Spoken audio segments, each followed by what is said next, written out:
تمام قسم کی تعریفات و توصیفات، حمد و ثنا، عظمت و برتری، کبریائی اور بلندی اللہ وحدہ لا شریک کے لیے لائق و زیبا ہے، جو ساری کائنات کا خالق و مالک، سارے جہان کا رازق و پالنہار، ساری کائنات کے نظام کو چلانے والا اور تنہا معبود حقیقی ہے۔ اللہ رب العالمین کے حمد و ثنا کے بعد اس کے بھیجے ہوئے تمام انبیاء اور رسل پر بے شمار رحمتیں، برکتیں، نوازشیں اور درود و سلام نازل ہوں۔ خاص طور سے ہمارے اور آپ کے نبی و رسول جناب محمد رسول اللہ صلی اللہ علیہ وسلم پر، آپ کے آل و اصحاب، آپ کے ازواج مطہرات اور قیامت تک صحیح معنوں میں آپ کی اتباع کرنے والے لوگوں پر، آمین۔ محترم سامعین، اللہ رب العالمین نے ہم انسانوں پر مختلف طریقے سے بہت سے انعامات اور احسانات فرمائے ہیں، اور ان انعامات اور احسانات کا سلسلہ مسلسل جاری و ساری ہے۔ انہی میں سے اللہ کا بڑا فضل و انعام یہ ہے کہ اس نے ہم گنہگار بندوں کی بخشش کے لیے نیک لوگوں کے اعمال میں مزید اضافہ کرنے کے لیے بہت سے مہینوں، بہت سی راتوں، بہت سے دنوں کو دوسرے مہینوں، دوسری راتوں اور دوسرے دنوں سے افضل اور زیادہ ثواب کا مستحق قرار دیا ہے، تاکہ ہمارے بندے ان خاص فضیلت والے ایام میں زیادہ سے زیادہ اچھے اعمال کر کے اور زیادہ سے زیادہ اپنے آپ کو گناہوں سے بچا کر کے اللہ رب العالمین کے یہاں اجر و ثواب کے مستحق قرار پائیں۔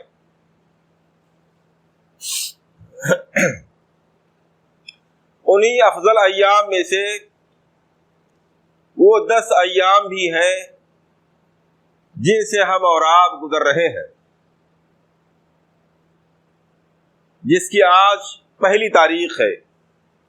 یعنی عشرہ ذوالحجہ۔ ذوالحجہ کے ابتدائی 10 دن اللہ رب العالمین کے یہاں نہایت افضل ایام ہیں، اور نہ صرف عشرہ ذوالحجہ بلکہ اللہ رب العالمین کے نزدیک جو 4 مہینے حرمت کے، عظمت کے، احترام اور فضیلت کے ہیں، انہی میں سے ایک مہینہ ذوالحجہ کا بھی ہے۔ اللہ رب العالمین سورہ توبہ میں ارشاد فرماتا ہے، ان عدۃ الشہور عند اللہ 12 شہرا فی کتاب اللہ یوم خلق السماوات والارض منها 4 حرم ذلك الدین القیم فلا تظلموا فیہن انفسکم۔ اللہ رب العالمین نے جب سے آسمان و زمین کی تخلیق فرمائی ہے، تبھی سے سال کے مہینوں کی تعداد اس نے 12 متعین فرما دی ہے، اور ان 12 مہینوں میں سے 4 مہینے خاص طور پر احترام کے، فضیلت کے ہیں۔ فلا تظلموا فیہن انفسکم، اللہ رب العالمین فرماتا ہے اس لیے ان حرمت کے 4 مہینوں میں خاص طور پر اپنے آپ پر ظلم و زیادتی نہ کرو۔ اس آیت کریمہ سے چند باتیں معلوم ہوتی ہیں۔ پہلی بات تو یہ کہ سال کے 12 مہینوں کی تعداد اللہ رب العالمین کی طرف سے متعین کردہ ہے، یہ انسانوں کی تعین نہیں ہے۔ دوسری بات یہ معلوم ہوئی کہ ان 12 مہینوں میں اللہ رب العالمین کے نزدیک 4 مہینے بڑے احترام اور عزت اور حرمت کے ہیں، اللہ کے رسول صلی اللہ علیہ وسلم نے ان 4 مہینوں کی تشریح کرتے ہوئے فرمایا کہ وہ جو 4 مہینے حرمت کے ہیں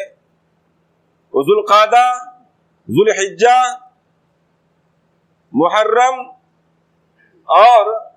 رجب کا مہینہ، یہ 4 مہینے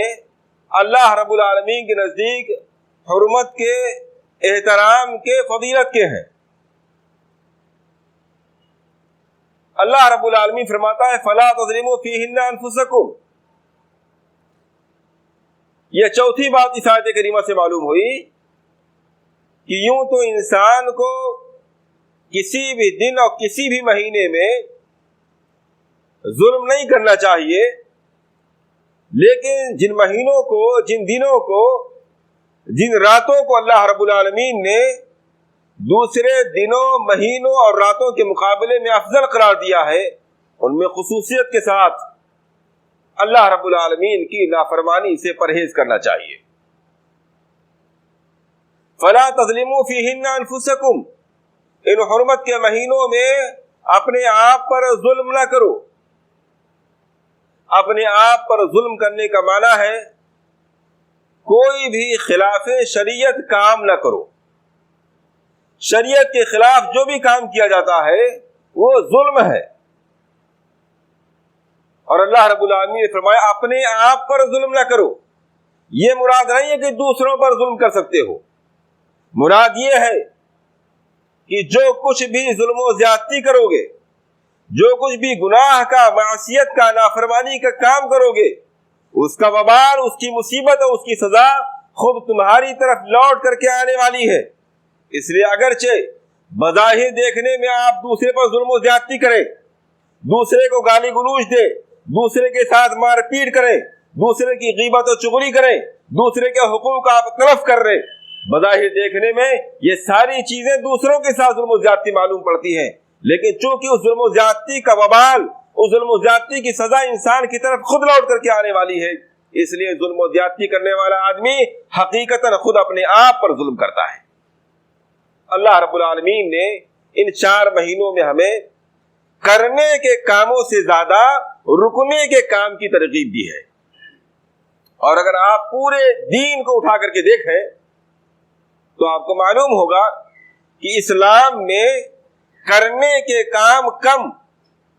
اور رکنے کے کام زیادہ ہیں۔ پورے دین کا جائزہ لے کر کے آپ دیکھیے، کرنے کے کام بالکل گنتیوں میں ہیں اور رکنے کے کام بے شمار ہیں۔ اسی لیے اللہ رب العالمین نے اس مہینے میں بھی رکنے ہی پر زیادہ زور دیا، فَلَا تَظْلِمُوا فِيهِنَّ أَنفُسَكُمْ، کوئی بھی خلاف شریعت کام کر کے اپنے آپ پر ظلم نہ کرو۔ یہ اس پورے مہینے کی فضیلت ہے۔ اس کے علاوہ اللہ کے رسول صلی اللہ علیہ وسلم نے اس عشرے کی بھی فضیلت بیان فرمائی ہے، اور اس عشرے کو تمام دنوں میں سب سے افضل قرار دیا ہے۔ اس تعلق سے میں چند روایتیں آپ کے سامنے بیان کرتا ہوں۔ عن جابر بن عبد الله رضی اللہ تعالی عنہ قال قال رسول اللہ صلی اللہ علیہ وسلم افضل ایام الدنیا ایام العشر یعنی 10 ذی الحجہ قیل ولا مثلهن فی سبیل اللہ قال ولا مثلهن فی سبیل اللہ الا رجل افر وجهه في التراب۔ صحیح ترغیب و ترہیب کے حوالے سے روایت ہے، جابر بن عبداللہ رضی اللہ تعالیٰ عنہ کہتے ہیں کہ اللہ کے رسول صلی اللہ علیہ وسلم نے ارشاد فرمایا کہ دنیا کے تمام دنوں سے افضل یہ 10 دن ہے، یعنی ذوالحجہ کے ابتدائی 10 دن دنیا کے تمام دنوں سے افضل ہیں۔ آپ صلی اللہ علیہ وسلم سے پوچھا گیا، اے اللہ کے رسول صلی اللہ علیہ وسلم، اگر کوئی ان دنوں کے برابر اللہ رب العالمین کے راستے میں اپنے جان مال کی قربانی دینے کے لیے نکلا ہوا ہو تو کیا اس کا عمل بھی اس سے افضل نہیں ہوگا؟ آپ نے فرمایا اس کا عمل بھی اس سے افضل نہیں ہوگا۔ الا رجل عفر وجهه في التراب، البتہ اس شخص کا عمل ان 10 دنوں کے عمل سے بڑھ سکتا ہے جو اللہ کے راستے میں جان دینے کے لیے نکلا اور اپنے جان اور اپنے مال میں سے کچھ بھی واپس لے کر کے نہ آیا، سب اللہ کے راستے میں اس نے قربان کر دیا، اس کا عمل ان 10 دنوں کے عمل سے بڑھ سکتا ہے، باقی کوئی بھی دن کسی بھی دن کا عمل ان 10 دنوں کے عمل سے زیادہ نہیں ہو سکتا ہے۔ دوسری روایت وعن ابن عباس رضی اللہ تعالی عنہما قال قال رسول الله صلى الله عليه وسلم ما من أيام العمل الصالح فيها أحب إلى الله من هذه الأيام يعني أيام العشر. قالوا يا رسول الله ولا الجهاد في سبيل الله؟ قال ولا الجهاد في سبيل الله إلا رجل خرج بنفسه وماله ثم لم يرجع من ذلك بشيء. مسند احمد کے حوالے سے روایت ہے، حضرت عبداللہ بن عباس رضی اللہ تعالیٰ عنہ کہتے ہیں کہ اللہ کے رسول صلی اللہ علیہ وسلم نے ارشاد فرمایا کہ کوئی بھی عمل، کوئی بھی دن ایسا نہیں ہے جس میں نیک عمل کرنا اللہ رب العالمین کے نزدیک ان 10 دنوں میں عمل کرنے سے زیادہ پسندیدہ ہو. پوچھا گیا اللہ کے رسول صلی اللہ علیہ وسلم جہاد کرنا بھی؟ آپ نے فرمایا جہاد کرنا بھی ان دنوں میں عمل کرنے سے زیادہ افضل نہیں ہے، البتہ وہ شخص جو اپنے مال اور اپنی جان کو لے کر کے اللہ کے راستے میں نکلا اور پھر کچھ بھی واپس لے کر کے نہیں آیا، اس کا عمل اللہ رب العالمین کا زیادہ محبوب ہے. اس کے علاوہ ان 10 دنوں میں کیے جانے والے اعمال دنیا کے تمام اور دنوں میں کیے جانے والے اعمال کے مقابلے میں زیادہ افضل اور اللہ رب العالمین کے نزدیک زیادہ محبوب ہے. اب یہاں ایک سوال پیدا ہوتا ہے کہ رمضان کے آخری عشرے کی بڑی فضیلت ہے، اور اس آخری عشرے میں خاص طور سے طاق راتوں کی فضیلت، اور ان طاق راتوں میں سے خاص طور سے شب قدر کی بڑی فضیلت ہے. اس تعلق سے پوری سورۃ کریمہ نازل ہوئی ہے. تو کیا رمضان کے آخری عشرے سے زیادہ یہ دن افضل ہے؟ علامہ ابن حجر رحمہ اللہ نے صحیح بخاری کی شرح میں اس تعلق سے گفتگو کرتے ہوئے لکھا ہے کہ اگر ہم حدیث کے الفاظ پر غور کرتے ہیں تو دونوں کا معنی خود ہی واضح ہو جاتا ہے، اور اسی سے معلوم ہوتا ہے کہ حدیث کو سمجھنے میں بڑی باریکی کی ضرورت ہے، اس کے ایک ایک لفظ پر غور کرنے کی ضرورت ہے. حافظ ابن حجر رحمہ اللہ لکھتے ہیں اگر آپ ذوالحجہ کے پہلے عشرے کی فضیلت والی حدیثوں کو دیکھیں گے تو ان میں ایام کل کے الفاظ آئے ہوئے ہیں، یوم کے الفاظ آئے ہوئے ہیں، اور اگر آپ رمضان کے آخری عشرے کی فضیلت والی حدیثوں کو دیکھیں گے تو ان میں لیل کا، رات کا لفظ آیا ہوا ہے، جس سے یہ فرق معلوم ہوتا ہے کہ عشرہ ذوالحجہ کے دن سب سے افضل ہیں اور رمضان کے آخری عشرے کی راتیں سب سے افضل ہیں. یہ دونوں میں فرق ہے. لہذا یہ عشرہ جو ہم اور آپ جس سے گزر رہے ہیں اس کے دن دنیا کے تمام دنوں سے زیادہ افضل اور اللہ رب العالمین کے ہاں زیادہ محبوب ہے. ان دنوں میں کرنے کے کام کیا ہیں؟ میں نے شروع میں سورہ توبہ کی آیت کریمہ کے حوالے سے ذکر کیا کہ اللہ رب العالمین زیادہ تر گناہ کے کام سے روکنے کی ترغیب دیتا ہے، اسی لیے ان حرمت کے مہینوں میں اس نے فلا تظلموا فیہن انفسکم کہہ کر کے اس بات کا شوق دلایا ہے کہ ان ایام میں آدمی زیادہ سے زیادہ اپنے آپ کو گناہوں سے روکنے کی کوشش کرے. یہ خاص عمل ہے جس میں کرنا کچھ نہیں، صرف رکنا ہے. کرنے کے اعمال کیا ہے؟ مطلقاً تمام اعمال جو صالح ہیں انہیں کرنے کی کوشش کرنی چاہیے، لیکن خاص طور سے ان میں چند اعمال ایسے ہیں جن کے کرنے کی رغبت اور شوق دلائی گئی ہے. انہی میں سے پہلا عمل حج اور عمرہ ہے. اللہ کے رسول صلی اللہ علیہ وسلم نے ارشاد فرمایا، صحیح بخاری مسلم کی روایت ہے، العمرۃ الی العمرۃ کفارۃ لما بینہما والحج المبرور لیس له جزاء الا الجنہ. ایک عمرے سے لے کر کے دوسرے عمرے کے درمیان جتنے بھی گناہ ہوتے ہیں وہ تمام صغیرہ گناہوں کا یہ عمرہ کفارہ بن جایا کرتا ہے. والحج المبرور، اور اگر حج مبرور ہے، نیک اور تمام گناہوں سے پاک اور اخلاص کے ساتھ کیا ہوا حج ہے تو اس کی جزا، اس کا بدلہ سوائے جنت کے کچھ نہیں ہے. اس لیے ان ایام میں حج بھی ہے اور ان ایام میں عمرہ کرنے کی بھی کوشش کرنی چاہیے. اور اسی لیے محدثین نے لکھا ہے کہ ان 10 ایام کی جو سب سے زیادہ فضیلت ہے اس کی بڑی وجہ یہ ہے کہ ان 10 ایام میں تمام نیک کام جمع ہو جاتے ہیں. انہی ایام میں حج کے ایام میں بھی ہے، انہی ایام میں عمرہ بھی کیا جا سکتا ہے، انہی ایام میں نمازیں بھی ہیں، انہی ایام میں قربانی بھی ہے، اور انہی ایام میں آدمی دوسرے اور روزہ وغیرہ بھی رکھ سکتا ہے، جیسا کہ عرفہ وغیرہ کے روزے کے تعلق سے آپ کے سامنے بیان آ رہا ہے. دوسرا عمل جو ان ایام میں خاص طور سے کرنا ہے وہ روزہ ہے. چنانچہ ابو سعید خدری رضی اللہ تعالیٰ عنہ کہتے ہیں، ما من عبد یصوم للہ فی سبیل اللہ یوما الا بعد اللہ بذلک اليوم وجہہ عن النار 70 خریفہ. صحیح بخاری کے حوالے سے اللہ کے رسول صلی اللہ علیہ وسلم فرماتے ہیں کہ جو شخص بھی ایک دن اللہ رب العالمین کے راستے میں اللہ کی رضا کے لیے روزہ رکھتا ہے، اللہ رب العالمین اس دن کے روزے کے بدلے میں اس کے چہرے کو 70 سال کی جہنم کی دوری پکڑ دیتا ہے، جہنم سے اس کو 70 سال کی دوری پکڑ دیتا ہے۔ تو ان ایام میں خاص طور سے روزہ رکھنے کی کوشش کرنی چاہیے، کیونکہ اللہ کے رسول صلی اللہ علیہ وسلم ان 10 ایام میں سے 9 ایام میں روزہ رکھنے کا اہتمام فرمایا کرتے تھے۔ چنانچہ بعض ازواج مطہرات سے مروی ہے، وہ کہتی ہے کان رسول اللہ صلی اللہ علیہ وسلم یصوم 9 ذی الحجہ ویوم عاشوراء و3 ایام من کل شہر، اللہ کے رسول صلی اللہ علیہ وسلم ذوالحجہ کے ابتدائی 9 دنوں میں روزہ رکھا کرتے تھے اور یوم عاشوراء کا روزہ رکھتے تھے، اور ہر مہینے میں 3 دن کے روزے کا اہتمام فرمایا کرتے تھے۔ اللہ کے رسول صلی اللہ علیہ وسلم عشرہ ذوالحجہ کے ابتدائی 9 دنوں میں روزہ رکھنے کا اہتمام فرماتے تھے، اس لیے پورے 9 دنوں تک روزہ رکھنا یہ افضل ہے۔ لیکن اگر کوئی شخص پورے 9 دنوں تک روزہ نہیں رکھ سکتا ہے تو کم از کم اس کو عرفہ کے دن کا روزہ رکھنا چاہیے، یعنی عید الاضحیٰ سے 1 دن پہلے 9 ذی الحجہ کا روزہ رکھنا چاہیے۔ اللہ کے رسول صلی اللہ علیہ وسلم نے اس کی فضیلت کے سلسلے میں فرمایا کہ جو آدمی عرفہ کا روزہ رکھتا ہے، 9 ذی الحجہ کا روزہ رکھتا ہے، اس کی وجہ سے اللہ رب العالمین اس کے 2 سال کے گناہوں کو معاف فرما دیتا ہے، ایک پچھلے سال کے گناہ اور اگلے سال کے گناہ۔